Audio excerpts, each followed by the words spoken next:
यह गलत सोच है इंसानों की कि एक अकेला इंसान क्या कर सकता है। पर देखो जरा उस सूरज को जो अकेला ही सारी दुनिया को रोशन करता है। भाग्यशाली वो नहीं होते जिन्हें सब कुछ अच्छा मिलता है, बल्कि भाग्यशाली तो वो होते हैं जिन्हें जो भी मिलता है उसे वो अच्छा बना लेते हैं। गीता में लिखा है, जब इंसान की जरूरत बदल जाती है तब उसके बात करने का तरीका भी बदल जाता है। फायदा सबसे गिरी हुई चीज है, लोग उठाते ही रहते हैं। हारता वो है जो शिकायत बार बार करता है और जीतता वो है जो कोशिश 1000 बार करता है। जिस इंसान को हम बेहद प्यार करते हैं वही इंसान हमारा सबसे ज़्यादा फायदा उठाता है, क्योंकि वो इंसान जानता है कि हमारी कमजोरी क्या है। इतने समझदार बनो कि किसी को माफ कर दो, लेकिन इतने बेवकूफ़ मत बनो कि धोखा देने वाले पर दोबारा विश्वास कर बैठो। उम्मीद मत छोड़ना, कल का दिन आज से बेहतर होगा। जिंदगी में उस लेवल तक पहुंच जाओ कि लोग आपको खोकर पछताएं। जीवन में कभी भी किसी से भी अपनी तुलना मत कीजिए। आप जैसे हो सर्वश्रेष्ठ हो, क्योंकि ईश्वर की हर रचना सर्वोत्तम होती है। खुद को किसी से कम समझना ईश्वर की रचना का अपमान करना होता है। श्री कृष्ण जी कहते हैं, गलती हर इंसान से होती है, लेकिन गलतियां सुधारता वही इंसान है जो दिल का साफ होता है और रिश्तों को खोना कभी भी नहीं चाहता है। जिंदगी का सबसे बड़ा थप्पड़ किसी से की गई उम्मीद मारती है। कभी कभी इंसान ना टूटता है ना बिखरता है, बस हार जाता है, कभी खुद से तो कभी किस्मत से तो कभी अपनों से। इस जिंदगी में खुद को समय जरूर दे, क्योंकि आपकी पहली जरूरत आप खुद हो। याद रखना कि जरूरत से ज़्यादा अच्छे बनोगे तो जरूरत से ज़्यादा इस्तेमाल किए जाओगे। रिश्ते चाहे कितने भी बुरे हो उन्हें कभी मत तोड़ना, क्योंकि गंदा पानी प्यास बुझाने के काम तो नहीं आता, पर आग बुझाने के काम जरूर आता है। जमाना जब भी मुश्किलों में डाल देता है तो परमात्मा हजारों रास्ते निकाल ही देता है। विश्वास करने वालों से ज़्यादा बेवकूफ़ विश्वास को तोड़ने वाला होता है, क्योंकि वह सिर्फ एक छोटे से स्वार्थ के लिए एक अच्छे इंसान को हमेशा के लिए खो देता है। भलाई करते रहो पानी की तरह, बुराई खुद ही किनारे लग जाएगी कचरे की तरह है। जब कोई समझे ना तो उसे समझाने की ज़रूरत ही क्या, जब कोई माने ना तो उसे बताने की ज़रूरत ही क्या है। सच्चे दिल से किसी ज़रूरतमंद की मदद करके तो देखो, अगर दिल को सुकून ना मिले तो कहना जाना है उसे जाने दो, वो अगर आज रुक भी गया तो कल चला ही जाएगा। इंसान को इंसान से दूर कर देने वाली सबसे पहली चीज जुबान है और दूसरी चीज है पैसा। जिन्हें सपने देखना अच्छा लगता है उन्हें रात छोटी पड़ जाती है, और जिन्हें सपने पूरे करने अच्छे लगते हैं उन्हें दिन छोटा लगता है। किसी की आदत देखनी है तो उसे इज्जत, और किसी की अगर फितरत देखनी है तो उसे आज़ादी दो। हर इंसान में कोई ना कोई प्रतिभा जरूर होती है, पर लोग अक्सर इसे दूसरे जैसा बनने में नष्ट कर देते हैं। महंगे इतने भी मत बनो कि लोग तुम्हें बुला ना सके, और सस्ते इतने भी मत बनो कि लोग तुम्हें नचाते ही रहें। खामोशियाँ कभी बेजुबान नहीं, कुछ दर्द ही ऐसे होते हैं जो आवाज़ तक छीन लेते हैं।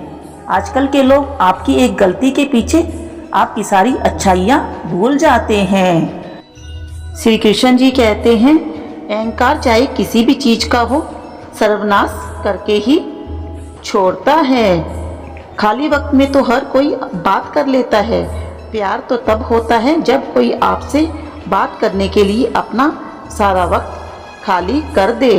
सब कुछ ठीक होने का इंतजार करोगे तो बैठे ही रह जाओगे। आप हिम्मत करो, खुद उठो और अपनी जिंदगी में सब कुछ ठीक कर दो। लोग पहचानना ही भूल जाएं, इससे पहले ही अपनी पहचान बना लेनी चाहिए। एक बार एक राजा ने भगवान श्री कृष्ण का मंदिर बनवाया और उसमें मूर्ति की पूजा के लिए एक पंडित को रखा। हर रोज राजा अपने मंत्री से कहकर मंदिर में एक माला भिजवाता था और वो पंडित जी वो माला श्री कृष्ण जी की मूर्ति को चढ़ाते थे। उसके बाद राजा जब दर्शन करने के लिए आता था तो पुजारी वो माला भगवान के मूर्ति के से ऊपर से निकालकर राजा के गले में पहना देता था। ऐसे कई सालों तक चला। राजा और पंडित जी अब बूढ़े हो गए। एक दिन राजा की तबीयत खराब हो गई। उसने अपने सेवक से कहा कि तुम जाकर पंडित जी को माला दे आओ और उनसे कहो कि आज मेरी तबीयत खराब है, मैं आज मंदिर नहीं आ सकता, तो प्रतीक्षा ना करे। फिर राजा का सेवक वो माला लेकर पुजारी जी के पास गया और पूरी बात पुजारी जी को बता दी। वो माला मूर्ति को चढ़ाई और सोचने लगे कि इतने सालों से ये परंपरा चली आ रही है, लेकिन मैंने कभी भगवान की माला उतारकर खुद नहीं पहनी। शायद आज भगवान की इच्छा है कि आज ये माला मैं ही पहनूं, इसलिए भगवान ने आज राजा को नहीं भेजा।